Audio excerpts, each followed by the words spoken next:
Can you see me? Yes, both. Thank you. Thank you, Mr. Chairman. I'm going to try to answer the 4 questions that was posed by the organizers. Let me first thank the organizers for inviting me to participate in this forum. I'm asked by the organizers to address 4 issues related to IZEMA's expectations and ambitions in this coming election. But by way of introduction, let me say a few words about the larger global context in which we are trying to establish a meaningful democratic dispensation for the first time in our country before I get to those issues. I'm sure you know full well that this is not a very conducive global environment for initiating a democratic political order in our world. This is a time where liberalism as an ideology has been seriously challenged both from the left and the right, largely because of its presumed inability to deliver meaningful political equality and representation on the one hand, for example, in terms of issues related to race and ethnicity, and on the unmet promise of shared prosperity and equality of opportunity that to follow automatically from the dominant neoliberal economic policies that were pursued in the West and more or less imposed on the developing world since the beginning of the 1980s. This has largely alienated the working class in the West, as income and wealth inequality has skyrocketed during this period and drove working people to tribal, even fascistic politics in the West. It's also a period of social media dominance where unfiltered stories, mostly sensational and truthful, have a very large sway on the minds of the population to a point where truth and reasoned discourse have become increasingly difficult in our public life. This is a very difficult environment for an ideology such as liberalism that, at least in theory, relies on reasoned discussion to guide public life. Look at what is going on in the US and in the UK and the quality of public discourse in the past 4 years or so in the countries that were once considered the stalwarts of liberal democratic governance that others were supposed to emulate. As a Yale historian, Timothy Snyder, intimated, the post-truth world that we currently live in is a pre-fascist world. The old assumption about the twin values of freedom and prosperity, unfortunately, erroneously measured by economic growth, that has fueled the dominance of liberalism in the past, is now seriously challenged by rapid economic growth in authoritarian countries such as China, which has become a convenient example for authoritarian regimes in developing countries to decouple liberty and prosperity.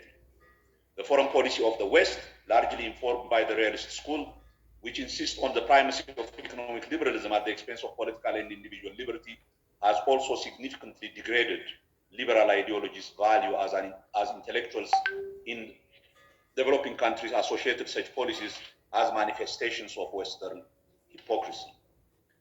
In other words, the dominance of liberalism as a source of soft power is largely spent. Noah Hariri goes even further and suggests that the last of the 3 ideologies that dominated our world in the 19th and 20th centuries, liberalism, is dead, and our world is currently without any organizing ideology. It is in this difficult global environment that we still insist on the importance of liberal democratic politics in Ethiopia as only, with all the difficulties, mechanism to push our country towards a stable political order that is a necessary condition for addressing the accumulated economic and social problems that we must solve urgently. With this broad introduction, I will now quickly address the 4 questions posed by the organizers. The first one asks about the ambitions of IZEMA in the 2021 election. IZEMA's most important ambition at this stage is not centered around IZEMA per se. Our ambition is to ensure a free and fair and credible election for the first time in our country's history. While ensuring that the process works and works well is largely the responsibility of the government, ensuring security, avoiding all kinds of harassment of opposition candidates, especially in the regions, etc., as well as the proper and independent functioning of elected institutions, such as NEBE, the judiciary, the Attorney General's office, the Human Rights Commission, security apparatus, etc.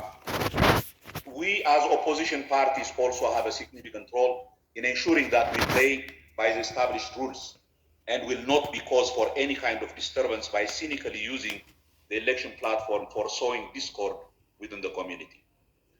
If we can all do our part and ensure a really meaningful and credible election, we believe we all win in the long run, irrespective of who actually won this particular election. Sure, we'll play to win, and we'll work hard to win in this election. But we want to win by the strength of our vision and the policy positions we espouse, not by whipping emotions and false narratives. We know this is a very sensitive transition period that we should tread very carefully with an eye on the long-term systemic issues than the short-term victory. The second issue relates to what we think would be the key debates and issues framing this election. There are so many unresolved issues in our national life that this election will not be short of issues to debate. That is partly why I hope this election will be a meaningful battle of ideas on these issues than the usual debasement of ideas by way of smearing opponents on falsehoods and conspiracy theories to garner emotional support. In this election, there are both long-term issues related to the nature of the political community and its future legal and institutional posture, as well as short-term issues that determine the immediate future in political, economic, and social terms. These include, for example, the nature of the constitution and the kinds of changes that it needs to ensure a stable political community. Example, what kind of federalism, what kind of political system, parliamentary or presidential, the nature of the civil service, the politics of ethnicity versus the politics of citizenship within a broad democratic framework, etc. And lots of short-term policy-related issues dealing with the economy, as well as urgent social issues that need to be addressed, such as issues related to corruption and maladministration, education and health policy, food security and agricultural transformation, unemployment in general, and youth unemployment in particular, macroeconomic stability, glaring inequality, issues related to land policy and urban development, etc. We in IZEMA are preparing some 42 policy positions on a range of topics to put forward in this particular debate in the coming election. The third question relates to whether the politics of citizenship versus multicultural ideologies are going to be at the heart of this debate. As I said earlier, it sure is going to be one of the long-term issues we have to address that defines the future of our political community. I believe the debate will start in this election. I understand this can be an emotional issue for some, but it has to be debated rationally and with an eye to trying to understand the concerns of the other side of the debate to ensure that these topics are addressed within a clear understanding of the democratic agenda and the principles enshrined in it. What is critical is the degree to which all sides to the debate play by the rules of the democratic game than resort to violence to achieve their desired goals. I do believe linguistic and cultural concerns, as well as the desire to self-governance, can be addressed reasonably well within a well-functioning democratic dispensation without resorting to identity-based politics, whether on the basis of ethnicity or religion or any other marker. Our failed experiment with identity politics for the past 30 years and the various conflicts that it has engendered since then, but particularly in the past 3 years, should be a painful lesson for all of us to learn from.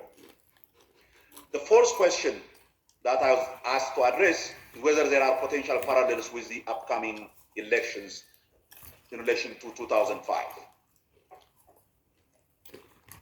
2005 was a lost opportunity for our country. It failed because of the hubris of the then Prime Minister Mellis, as well as the inability of the whole ruling party, EPRDF, to accept defeat on the ballot box, as well as the support that the Mellis regime got from the West for its troubles of forcefully squashing the democratic aspirations of the people. Maybe they thought we were not ready for democracy yet. In any case, this partly emanates from the difficulty, nay, the impossibility of an ethnic-based minority government to stay in power legitimately through the democratic process. In 2005, Mellis and his group decided that democracy will not work if they are to stay in power. They decided that force and intimidation is the only way to stay in power and use this power to unduly benefit from the resources of a large multinational country. Unfortunately, that can only be a short-term proposition as we can see now. Eventually, a violent, humiliating end is the final fate of such a system. I hope the Abiy government learns from these historic mistakes. That and the mistaken premise that the West will side with democracies, the fatal mistake that the opposition made in 2005, as a matter of principle, are the key lessons of 2005 in my view. Let me conclude by saying a few words to my compatriots. As messy as democracy is, or democratic politics can be, if the broad human experience is anything to go by, there is no better political system yet that could provide us with the necessary political stability and freedom to seriously address our economic, social, and governance-related problems. In my lifetime, we have seen the problems of unbridled power with the monarchy, the horrors of left-wing dictatorship with the Derg, and the divisive, brutal, and corrupt dictatorship that comes with ethnic politics with EPNL. None of these systems obviously work for peace, stability, and prosperity and met a tragic end. This is our chance to turn the page and move towards a more accountable, fair, and equitable democratic governance. We are not going to get there if we think this is some kind of Western project that will be delivered by the good graces of the West. We have observed where the values of Western governments lie when the choice is between power and principle in 2005. This time around, we should take this as our own project, a system that we need, irrespective of the ideological turmoil that we see in the West, for our stability and eventually for an equitable prosperity that balances the issue of equity and efficiency. We need to strive for a principled unity that comes from a deep understanding that we are equal citizens that live in a multi-religious, multicultural society. We have fought and won again against foreign aggression and imposed tyranny in the past as a united people, only to succumb to all kinds of domestically motivated tyranny. It is time to unite again to form a truly free society that treats each one of us as equal citizens. Thank you, Mr. Chairman. Thank you very much, Professor Nega.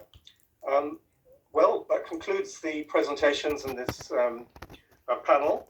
So thank you very much. We'll now move to the Q&A session, questions and answers. As we had some technical and other small difficulties in the first part of our meeting today, with your permission and the audience's permission, we'll extend the meeting by 10 minutes, if that's okay with the speakers, to allow half an hour of questions. And again, in the interest of time, I will pick out the first 3 questions, if I may. And I've got one from Dr. Solomon Afewerk for Madam Bertu Khan. Madam Bertu Khan, is your microphone okay? I'll read the question out. Given the current environment where activities favor the ruling party, how certain would you say you are the upcoming election will be free, fair, and supportive of each and every candidate to the same level? Over to you, Madam Bertu Khan. Thank you. I think the problem of incumbency is a problem even for established democracies. So in our case, so state and ruling party has been one in the same for how many decades? And I can't say we are over with it. So we need, as election management body, we need to do curb, the opportunities and maybe like the imbalances, the ruling party might create, not intentionally or unintentionally. So, as I said, I think the most important thing to do as election management body is to put a different set of rules, which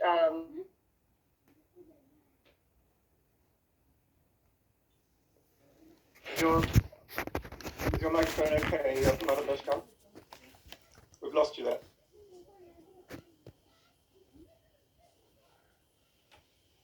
Okay, unfortunate connection problem again. We'll perhaps move on to the second question, which is from Hassan Mousse for the Attorney General. Do you think that the transition is on the right track, given that many opposition political leaders are jailed and a trial being carried out by your office? Is the release of political prisoners not a precondition for the election to meet minimum standards of a democratic process? Over to you, sir. Okay, thank you very much. So I would say that there are ups and downs, but the transition is still on the right track because we're still on course.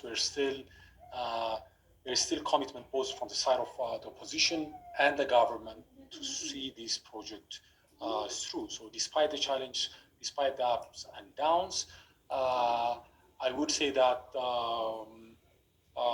there is cause for to be optimistic about the long-term perspective of the democratic transition. As far as opposition leaders who are in detention are concerned, I wouldn't say that many opposition leaders are in detention. Most opposition political figures, leaders of opposition political parties are still getting ready to contest for power in a situation that would have been inconceivable, unimaginable a few years ago. Political parties like the OLF, the ONLF, people who are associated with Gimbot Sabat, political groups that were totally outlawed are now getting ready to contest for the election. I would say that enforcing the law against those who incite and instigate violence against innocent civilians is a necessary precondition for democratic elections. If we were to say that opposition political leaders or opposition political leaders within the incumbent would enjoy some sort of immunity and impunity, that would be a recipe for disaster, and that will be sure to undermine the democratic transition. Thank you. Thank you.